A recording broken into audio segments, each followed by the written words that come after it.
안녕하세요, 기변TV 민목입니다. 오늘은 우리 민족의 굉장한 슬픔인 6.25를 맞아서 6.25와 한국교회 특집으로 영상을 준비했습니다. 지금 제가 여기 와 있는 이곳은 남북한 출입국 사무소가 있는 곳이에요. 민간인 통제선 제일 끝입니다.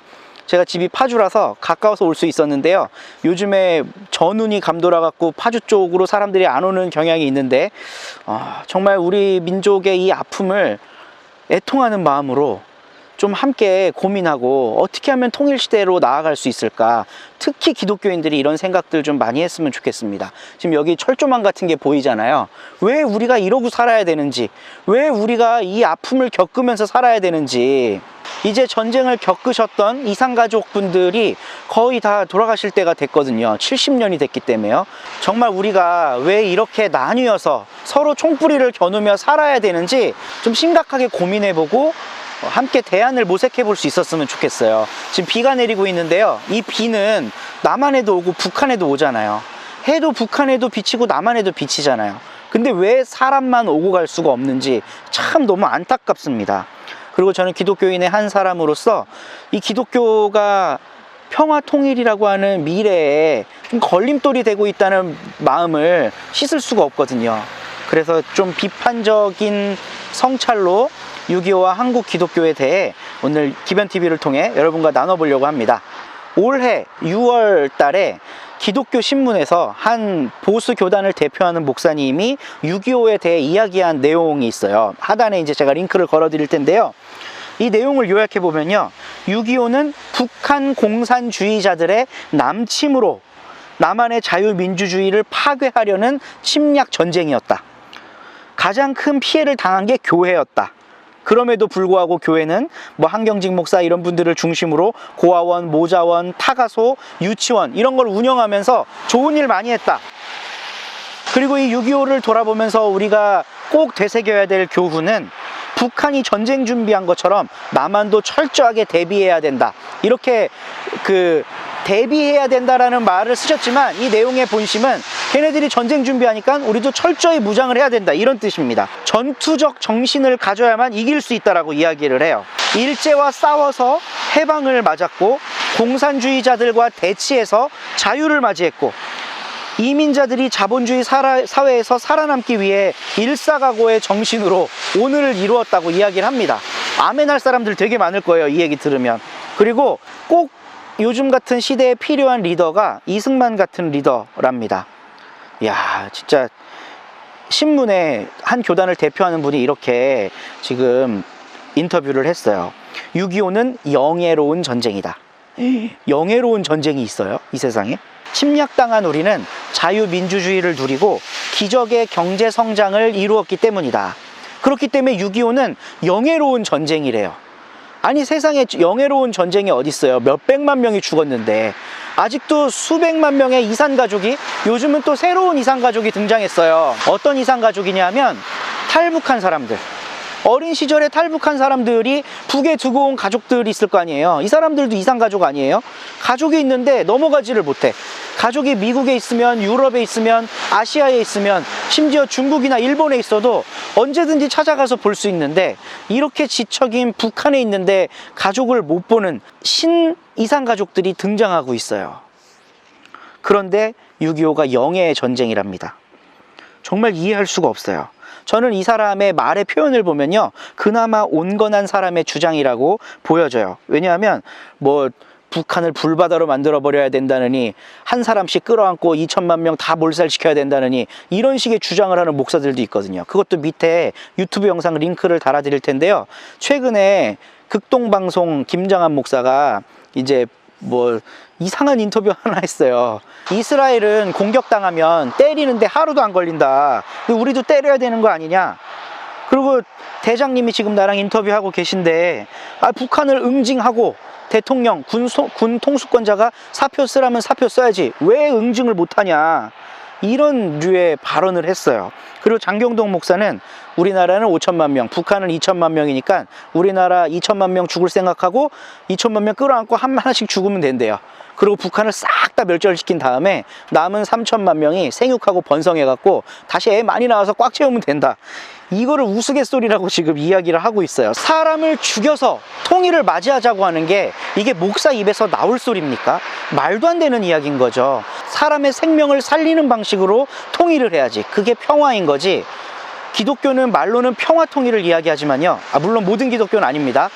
지금 언론에서 시끄러운 주류 기독교는 말로는 평화 통일을 이야기하지만 실제로는 북한 체제가 전복되고 이 전쟁을 통해서 싹 북진을 해서 승리한 다음에 이루어질 통일을 이야기하고 있어요. 기독교계에서. 지금 오늘 이 시간에도요, 이틀 동안 영락교회에서 유명한 목사님들 모여서 평화통일에 대한 기도회를 하고 있거든요. 정말 저는 오늘 집에 들어가면 거기서 무슨 얘기했나 꼭 살펴볼 거예요.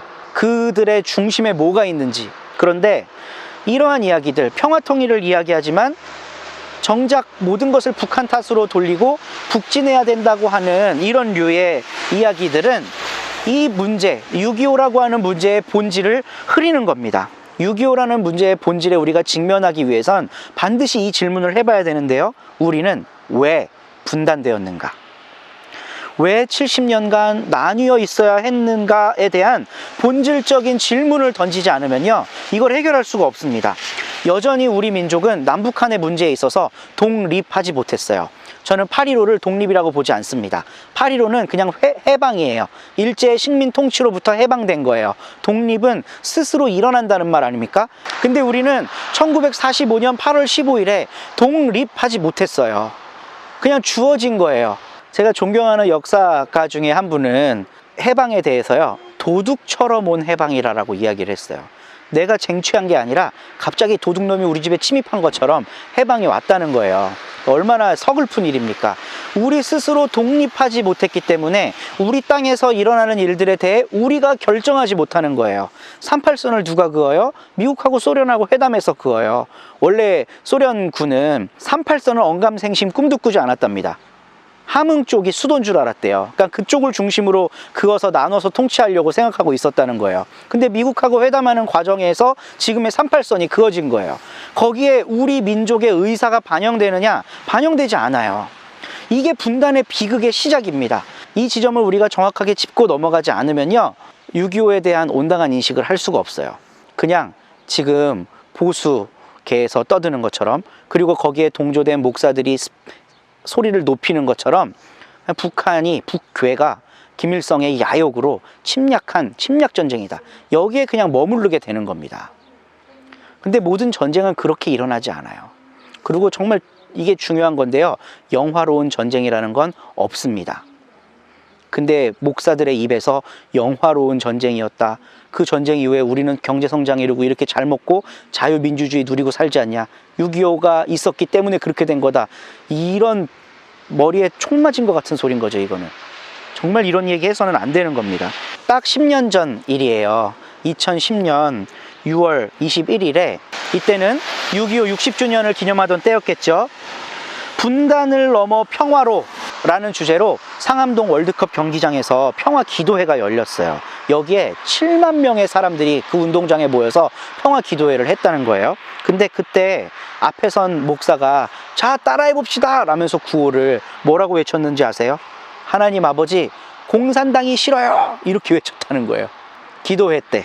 역사학자 이만열 교수님, 이분 개신교 장로님인데요, 현재 일부 근본주의자들이 이야기하는 평화는 상대방을 제압한 뒤 얻는 평화라고 지적을 하면서 기독교의 평화는 자기희생적 평화, 상대방을 끌어안는 류의 평화라고 이야기를 하고 있습니다. 이게 너무 정확한 거죠. 장로님은 이렇게 얘기하는데 목사들은 왜 이렇게 얘기를 못하냐고. 그리고 요거는요, 여담인데요, 지금 저 뒤에요, 김문수 씨가 유튜브 찍고 있습니다. 보지 마세요. 이 기독교가 6.25에 대해 이런 입장을 갖게 된 게 여러 이유가 있는데요. 첫 번째 원인은 이북 지역에서 내려온, 그러니까 공산당으로부터 피해를 당하고 교회와 재산을 몰수당한 뒤 남하한 그런 개신교 지도자들과 기독교인들 사이에 생긴 반공 정서가 큰 이유 중에 하나예요. 그리고 그런 사람들이 이제 남쪽에 모여서 서울을 중심으로 큰 교권을 형성했거든요. 그걸 우리는 서북 교권이라고 하고요. 이 이야기는 서북 청년단하고도 연결이 되어 있습니다. 그리고 이게 더 중요한 건데요, 과거잖아요, 그거는. 근데 6.25 당시 때부터 기독교가요, 북진 통일을 주장하면서 전쟁 중에 전쟁 참여를 독려하기도 하고 미국에 특사를 보내기도 하고, 그리고 정전 협정이 지금 맺어지는 당시에 그거 정전해서는 안 된다고 주장하는 가장 큰 세력이 되기도 합니다. 그리고 6.25 전쟁이 지난 그 다음부터는 반공을 중심으로 교회가 똘똘 뭉치게 되는데, 똘똘 뭉치려면 지원이 있어야 되거든요. 이 지원을 정부가 하게 됩니다. 이승만 정부, 그리고 군부 독재 정부로 이어지는 1, 2, 3, 4, 5, 6 공화국, 그리고 전두환 시기에 이를 때까지 기독교는 철저하게 반공을 국시로 한 정부들의 편에 서 있게 됩니다. 그렇기 때문에 지금도 6.25에 대한 입장, 북한 정부에 대한 입장, 공산주의자에 대한 입장, 통일에 대한 입장이 이럴 수밖에 없는 거예요. 근데 교회는 다시 지난 과거를 성찰해 봐야만 합니다. 회개라는 말이 왜 있어요? 회개라는 말은 가던 길을 멈추고 돌아서라는 뜻이에요. 저 잘못했어요 이러라는 말이 아니라 돌아서라는 거거든요. 지금은 교회가 돌아서야 할 때라고 강력하게 주장하는 바입니다.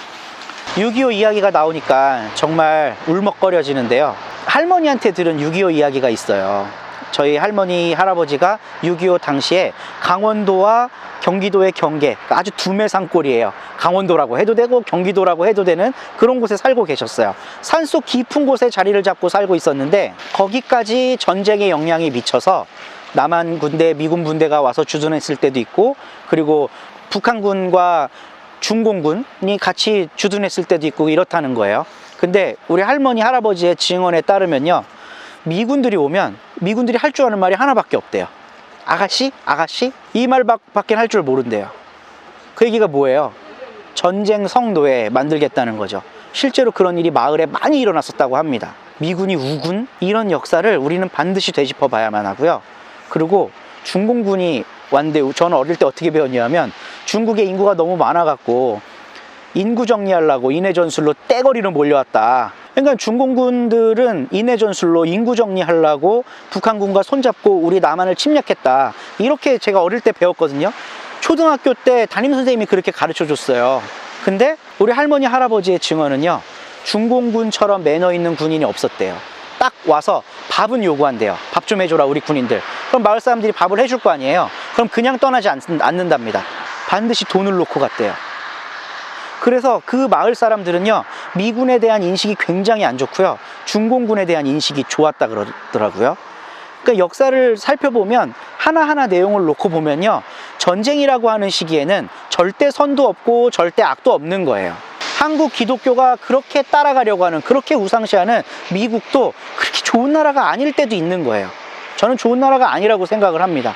이런 걸 비판적으로 성찰하면서 나아가지 않고는 6.25에 대해 온당하게 인식할 수가 없고, 우리 민족이, 그리고 우리 교회가 평화 통일을 위해 한 걸음도 나아갈 수 없구나 라고 하는 이런 애달픈 심정으로 오늘 기변TV는 여기에서 마무리를 하고요. 또 다음 시간에는 다른 주제로 찾아뵙도록 하겠습니다. 감사합니다.